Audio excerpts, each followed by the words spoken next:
nongeye kubashimira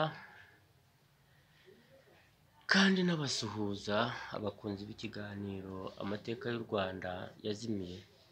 Mwari muri aho, turabakunda kandi tunabifuriza ibyiza,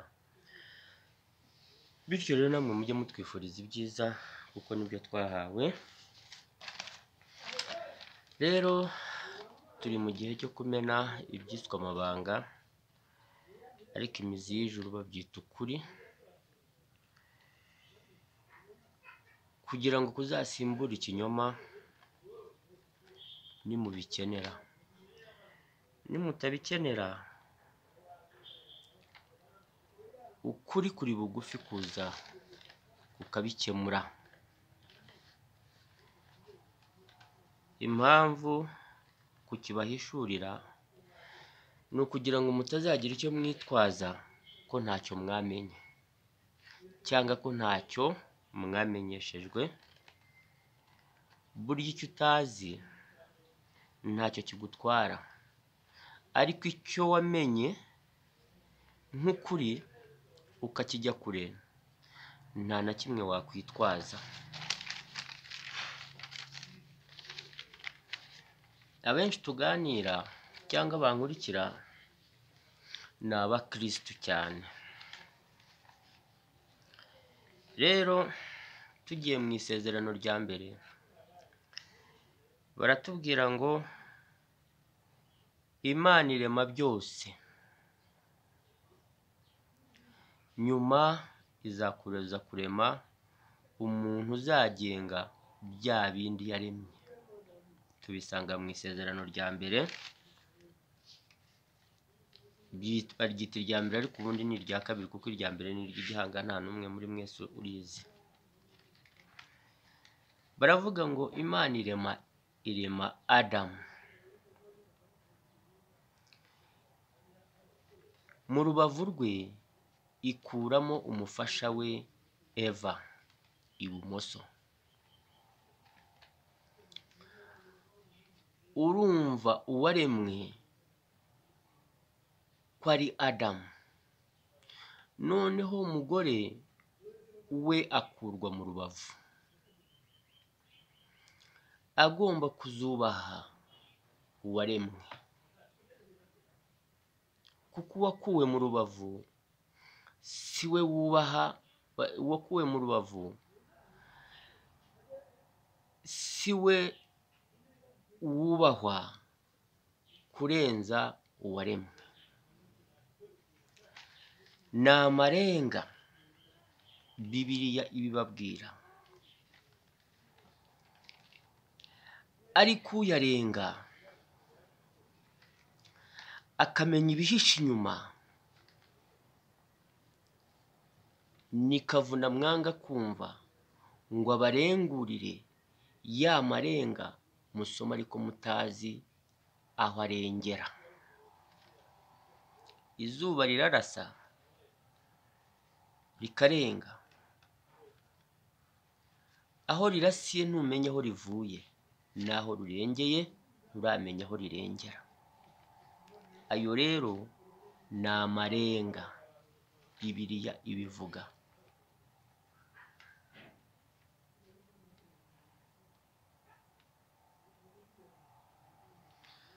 Rero Adamu ngira ngo twavuze yuko atigeze abaho. Habayeho ikidendezi ku isezerano rya mbere, ari byo bisobanura ahadamu, aho ikidendezi. Ni ukuvuga ngo aho ikidendezi niho baje gusura mu isezerano rya kabiri ry'Imana, baza kureba aho ikidendezi. Nibyo byiswe ahadamu, Bibiliya ikagarura ivuga Adamu. Urumva batinye kuvuga umugore, bavuga umugabo. Noneho Bibiliya kuko bazi yuko icyaremwe cyangwa se cyahanzwe ari icy'amashyamba, ari umugabo, noneho umugore akaremerwa umugabo, umugore bamujya kure, ariko bajijisha kuko bari bazi icyo bazakora hano. Aribwo inzoka yari y'amashyamba, noneho ikiziramire cyari icy'isi, aribwo cyazanwaga ahangaha. Abazima bacu bakita ikizira, baje bakita inana, tukita Imana, batariko ni ikizira kuko cyari giteye ubwoba. Tugiye kureba inkuru yavuye mu ijuru rya mbere twabwiwe na Data wa twese uko byagenze icyo gihe. Mwese mukurikire, waba ubyubaha waba utabyubaha, ariko uri ku butaka byabayeho. Niba wumvishije ngo Ryangombe yabaye aha, niba wumvishije ngo Nyabingi yabaye aha, niba wumvishije ngo Ruganzu yabaye aha, niba wumvishije ba Kanyarwanda ukumva ba Gihanga,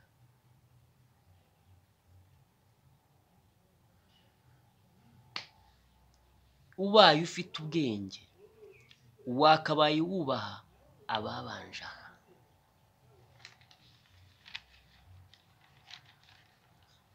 Nubona ngo murimo murakenyuka, nubona ngo urashaka umugore akakunanira, nubona ngo umugore mu mwanya wo kugira ngo yubahe umugabo aramushingarara hejuru n'ibiki byose, hari ikibitera. Ntubona mu Bugande umugore yubaha umugabo bakanasaza na za divorce ntazihaba nk'iziraha iwanyu. Iyo ufite ubwenge ubundi urabanza ukabitekereza. Tugiye kumva Data wa twese icyo abivugaho, kuko byose bikorerwa munsi y'ijuru. Tugiye kureba.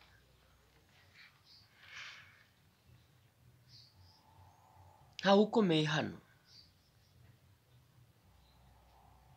niyo mpamvu uvuye aha wese azima.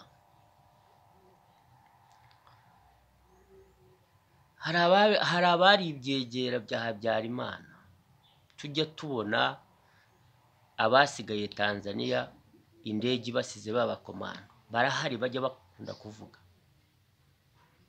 Bari ibyegera bya perezida ukomeye, ariko bari mu giturage barahinga nta n'umwe ubazi. Rero witondere ubu butaka buri ahangaha, uwo ari we wese.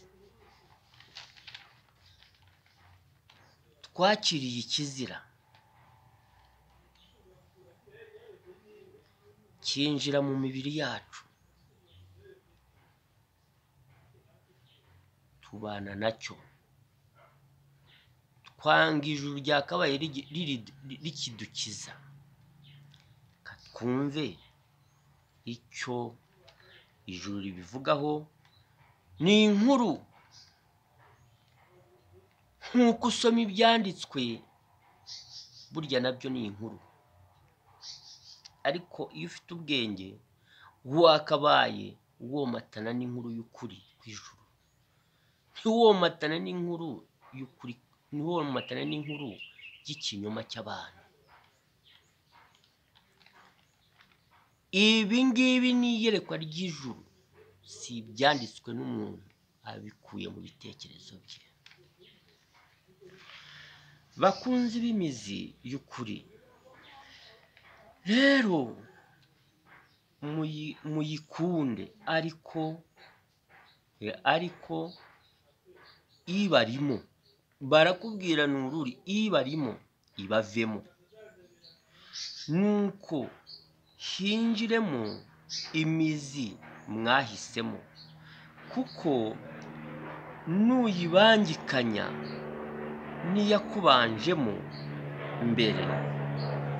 mbere yuko uyimenya, imizi y'ibyiza, kuko ibi bintu birenze umuntu wese. Rero ijuru riduhishuriye,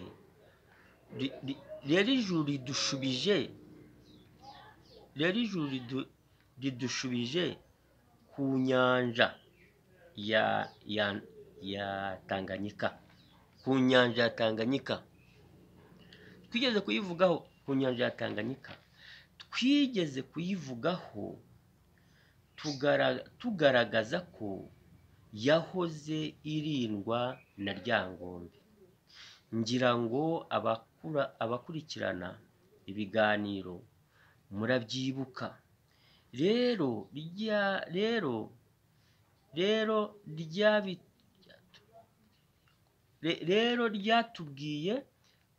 ryabitubwiyeho, ariko ntiryadusobanurira, ubwo ni ijuru. Rero mutege amatwi mwese mwumve uko byagenze. Ni data mwiza wacu twese uri mu ijuru urimo kutubwira uko byagenze. Atangira avuga ati, babera bane aribo badusigiye y'amoko, babera bane bazana imfashanyo. Urumva imfashanyo, hari ifasha wowe kuba inyo kandi warahawe amaraso n'umubiri. Imfashanyo gusa bazanye zonyine, ahubwo bazanye n'icyiswe inana, munayita Imana. Iyi ni inkuru turimo kubwirwa n'ijuru, nuko abazima bayita ikizira. Noneho Kigeli Mukobanya yaratuye munsi y'itara ry'umucyo. Ubwo ni nko mu mayira abiri, iva Mugina n'iva Ntongwe. Hagati aho nuko babera batariko, ntabwo inana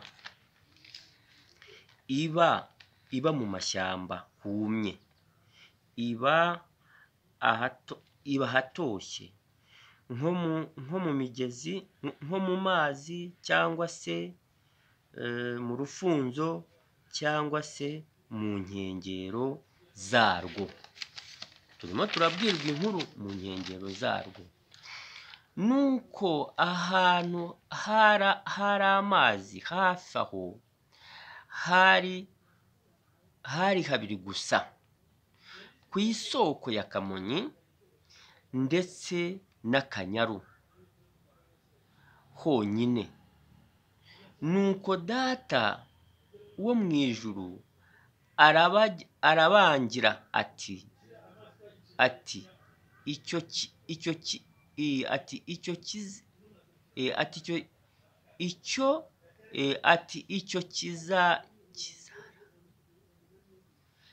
icyo kizira mwakiriye ntimucyegereze isoko yanjye. Ubwo ni iya Kamonyi. Ntimucyegereze isoko yanjye. Noneho bakijyanye ku Kanyaru, ingabo za Nyamigezi Kabindi wahanze Uburundi ziti, ntabwo tugikeneye, ntabwo dukeneye ko kitwegera. Urumva cyari giteye ubwoba, kiziramire cyakuze.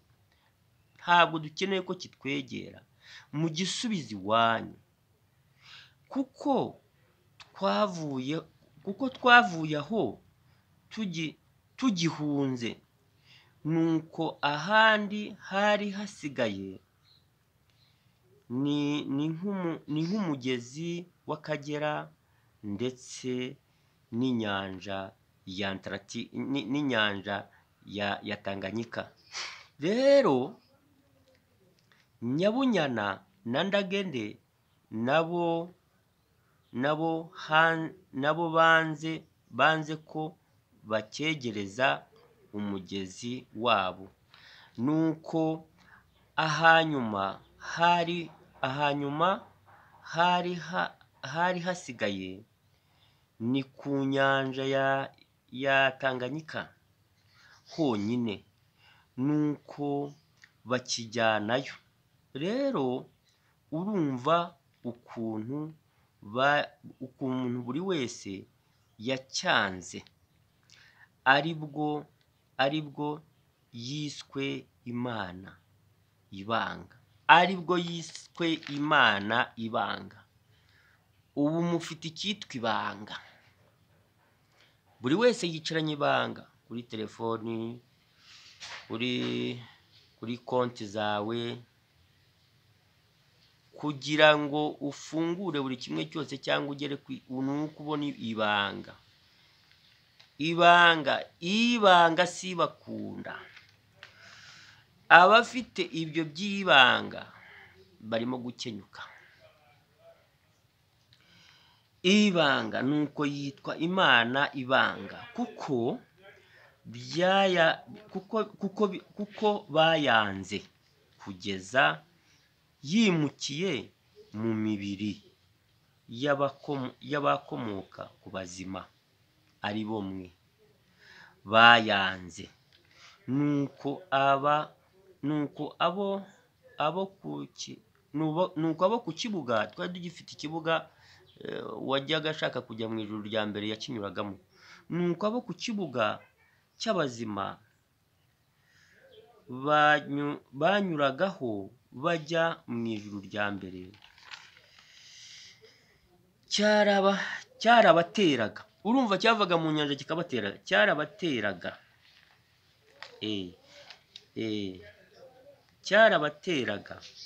kivuye mu nyanja, bakagihinda kigasubirayo. Ariho haturuka ijambo abahinda, bagiye kuragwa inyambo za Nyabunyana bakagihinda. Nuko abagiye kuzamukira mu nkingi y'umukororombya, umukuru wabo ati, abagiye mu ijuru rya mbere ni ikibanga. Kugira ngo iyo ari password yo kugira ngo ugere mu ijuru, ni ikibanga. Kugira ngo ijuru rishobore kubakira, ni ikibanga. Bati ni Imana irya inka. Urumva iyo inka zakorosingaga aho ngaho hafi na Lake Tanganyika, cyamiraga inka. Ni ikibanga. Bati ni ikirya inka, ni Imana irya inka. Bati ni Imana irya inka. Noneho ururi rwo kwa Nyabunyana, bo bati ni Imana irya ngombe. Urumva Ruganza rimwe arererwayo, icyo ngicyo kiri hafi n'inyanja ya Lake Tanganyika. Bati ni Imana irya ngombe, aribwo Ryangombe, uwitwa Ryangombe cyangwa se Imana ya Ryangombe yabanyungwaga igaterekerwa, aribwo batangira kuyivuga i Rwanda ngo ni Ruganza wazanye uwo Ryangombe. Ntabwo ari wowe wamuzanye, ahubwo we yarizanye kugira ngo icyo kizira giteranye abanyarwanda bari bari aho, cyitwaje yuko Kavuna ngewe ntagarutseyo, kuko cyari kibonye urwitwazo.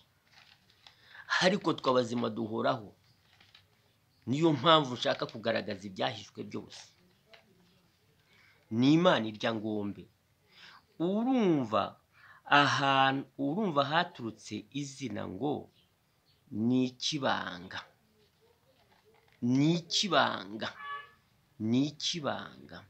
Ariho haturutse ngo ni ikibungo. Ikibanga ni ikibanga, ariho haturutse ngo ni ikibungo cyangwa se kibungo. Urumva ijambo kibungo aho rituruka. Rero nihuse nsubiyeho inyuma gatoya, uti habaga abarozi n'ibiki byose, byose byaterwaga n'icyo kinuza. Nihuse gato aribwo icyitwa imyaku, urumva ikintu cyitwa imyaku naho cyavuye, byaje nyuma yaho igihe cya Ruganzu aribwo cyabonaga yakiriwe na mushiki we Nyabunyana, ndetse akaza no guhabwa umukobwa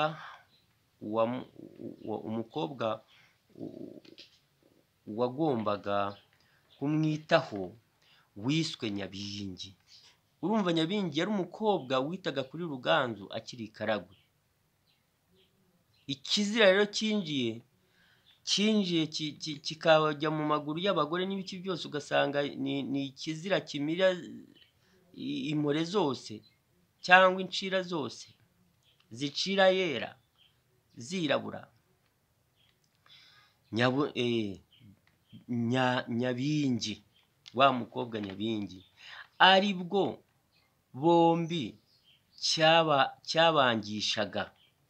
cyabangishaga ab'icyo gihe, cyitwaje ko njyewe Kavuna ntagarutse, kiti Ruganzu mumutoteze, kuko cyari kimuzi ko ari umuzima w'ijuru.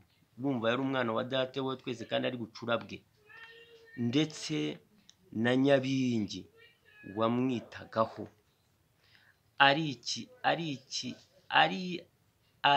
na Nyabingi wamwitagaho akiri Karagwe.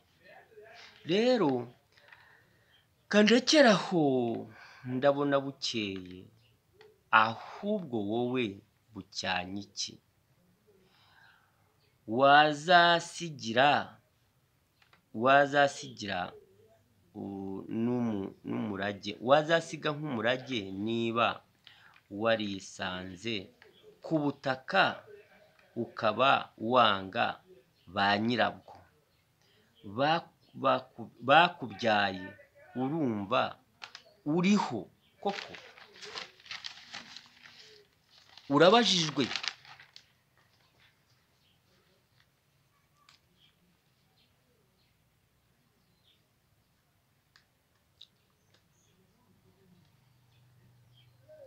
Mwese ko muri aha ntawuzi aho muturuka, mwese mwisanga hano, nkahurira aha nawe ugahurira aha. Iki kurimo mwakiriye kikakubwira ngo uyu si uwaha ngaha, ni wowe waha. Kandi hari uwakohereje ampuza njye nawe. Rero buriya ufite ubwenge ni uwomatana n'uwo mwohereje, ntabwo ari uwomatana n'ugutandukanya n'uwo wisanganye nawe. Njye ndi umwiru nkiciraho nigendera.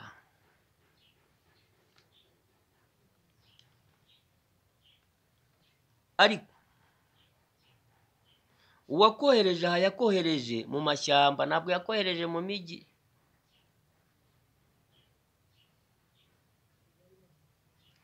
Amashyamba yari afite umucyo w'ijuru, w'igicu cy'ijuru, inyenyeri z'urubogobogo. Uwaje gusenya amashyamba, inyenyeri z'urubogobogo zivaho, ubu uri mu mwijima, uri mu kizima, kandi ucyanga kizakurira mu kizima. Niba ugifite uyu mwuka, uzabaza imiryango y'ababura babo ko batayiburira mu kizima.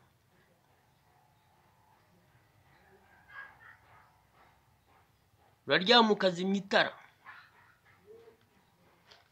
wanga ikizima.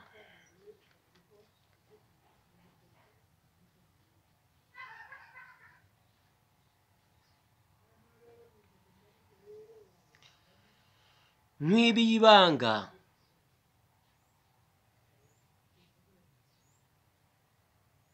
uwo ari we,